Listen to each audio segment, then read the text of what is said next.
couple of years ago, I was asked to lead a group ride.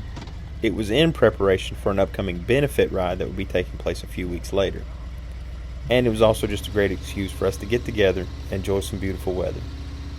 This would actually be the first group ride that I'd ever been asked to lead, and I was definitely very nervous about it.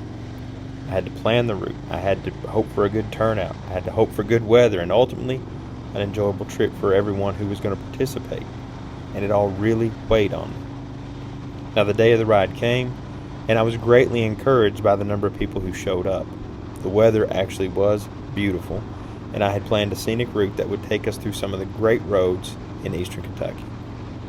Plus, I'd also planned a little stop at a nice little drive-in restaurant in the same town where my dad was born and raised. I was really getting excited about this ride.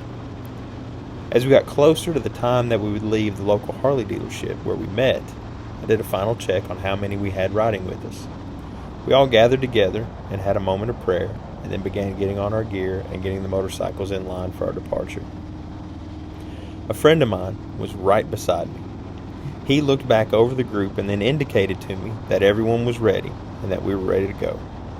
That was all I needed to know, so I took off, leading the group out onto the highway and to the only stoplight that we would encounter on the entire trip. When I say I had this planned out, I really mean I had it planned out. It's just my nature. As we were heading down the road to our first stop, I would periodically check my mirrors to ensure that we were all staying together. Everything was looking great, and I was feeling pretty good about how things were going. I began to feel that I was actually going to pull this off. We pulled into Spencer's Dairy Bar in Boonville, Kentucky.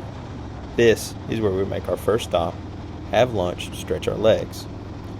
As everyone was pulling into the parking lot, I was encouraged as I counted each motorcycle, rider, and passenger that had arrived safely.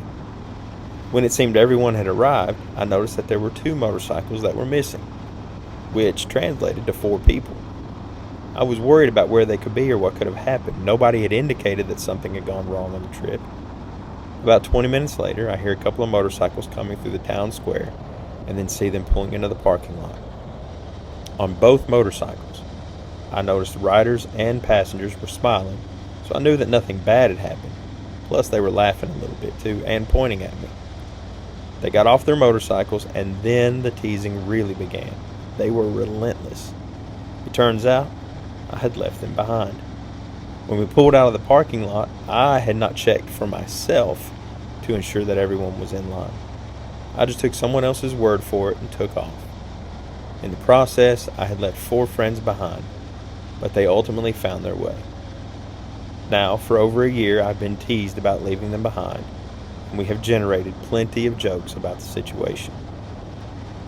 Now, this story had a happy ending, and will be a pleasant memory for me as long as I live. But not all stories end so happily, and this leads me to the heavy topic I wish to cover in this devotion. It's about the Day of Judgment. You see, my friends were left behind, but they did find their way back to us.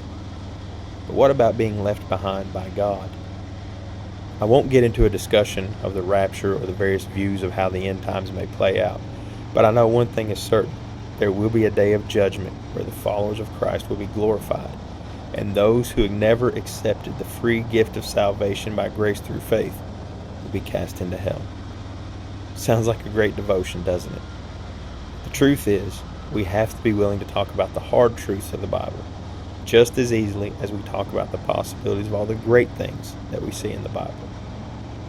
There will come a day that none of us can predict where life as we know it will cease. Look at these words in the 96th Psalm. For he comes to judge the earth. He will judge the world in righteousness and the peoples in his faithfulness. The Old Testament talks about this day of judgment, where every single one of us will give an account of our lives before the Lord, and the options of that judgment are limited. We will either spend eternity in heaven, or we will spend eternity in hell. There are no do-overs. There is no bargaining at this point for a reprieve to keep yourself out of hell. The judgment will be the most final, authoritative, and binding judgment ever recorded, because it will be a judgment from God. Right now, maybe you haven't accepted Christ as your Lord and Savior, and in this sense, you are like my friends who were left behind. They were only lost for a while, but they found their way. You too can find your way to Christ. The fact that you are still drawing breath is the only indication that you need to know it is not too late. You can experience the gift of salvation and an eternity in heaven. In the end, whatever happens will be because of a choice you have made, and it boils down to one of two options: reject Christ or follow Christ. There is no middle ground, and there is no doing it halfway. You fall into one group or the other.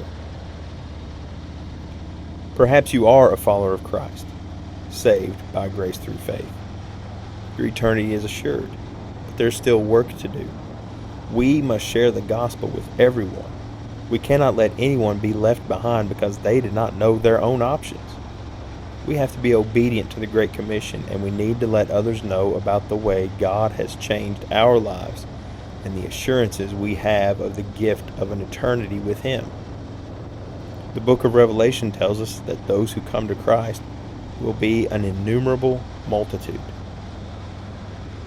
After this I looked, and behold, a great multitude that no one could number, from every nation, from all tribes and peoples and languages, standing before the throne and before the Lamb, clothed in white robes, with palm branches in their hands, and crying out with a loud voice, "Salvation belongs to our God who sits on the throne and to the Lamb."